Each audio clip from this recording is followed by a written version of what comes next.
ఇప్పుడు no cost cough syrup తో 60 రూపాయల విలువ గల ఇన్హేలర్ పూర్తిగా ఉచితం. దెబ్బకి దగ్గు జలుబు మాయం.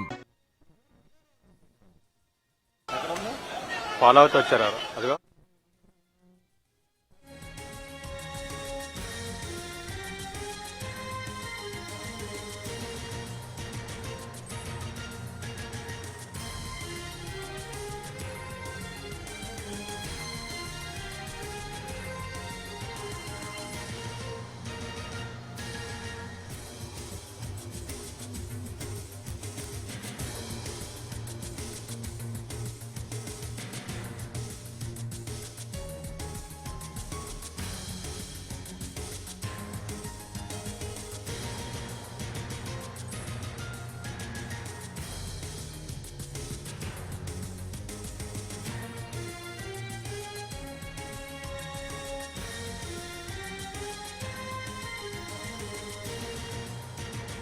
అరెస్ట్ అయిన వైసీపీ ఎంపీ మిథున్ రెడ్డిని కోర్టు నుంచి రాజమండ్రి సెంట్రల్ జైలుకి అయితే తరలిస్తున్నారు. మనం విజువల్స్ లో కూడా చూడొచ్చు.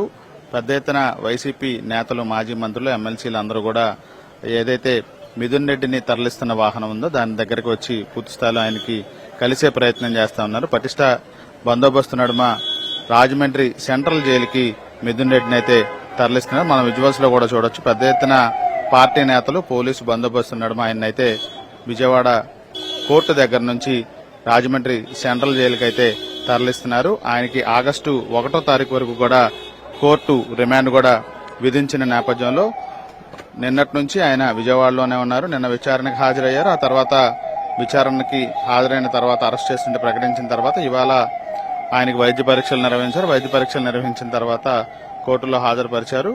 కోర్టు జూలై 1వ తారీఖు వరకు రిమాండ్ విధించడంతో ప్రస్తుతం న్యాయస్థానం నుంచి రాజమండ్రి సెంట్రల్ జైలుకి మిథున్ రెడ్డిని అయితే తరలించారు. ఆ విజువల్స్ అన్ని కూడా మనం స్పష్టంగా చూసాం. పార్టీ నేతలు కూడా పెద్ద ఎత్తున వచ్చిన నేపథ్యంలో కోర్టు పరిసర ప్రాంతాలన్నీ కూడా మొత్తం పోలీసులు తమ నియంత్రణలో కూడా తీసుకున్నారు. దానికి సంబంధించిన విజువల్స్ కూడా మనం చూసాం. ప్రస్తుతం ఆదివారం కావడంతో మొత్తం కోర్టు అంతా కూడా ఖాళీగా ఉంది. మిథున్ రెడ్డిని తీసుకువచ్చిన సమయంలో కూడా న్యాయమూర్తి ఇంటికి అవసరం లేదు, నేనే కోర్టుకు నేరుగా వస్తానని చెప్పిన నేపథ్యంలో ఆదివారం అయినప్పటికీ కూడా న్యాయస్థానం దగ్గరికి న్యాయమూర్తి రావటం, ఆయన్ని ఎదుట మిథున్ రెడ్డిని హాజరుపరచడం, ఆ తర్వాత ఆయనకి రిమాండ్ విధించడం అనేది జరిగింది. రిమాండ్ విధించడంతో ఆయన ఇప్పుడు రాజమండ్రి సెంట్రల్ జైలుకి అయితే అధికారులు తరలిస్తున్నారు. వాస్తవానికి ఆయన్ని నెల్లూరు సెంట్రల్ జైలుకి కేటాయించాలని కూడా అడిగినప్పటికీ కూడా భద్రతా కారణాల దృష్ట్యా మాత్రం ఆయన్ని రాజమండ్రి సెంట్రల్ జైలుకి అయితే సిట్ అధికారులు తరలిస్తా ఉన్నారు. Nalini Srikanth, thank you for the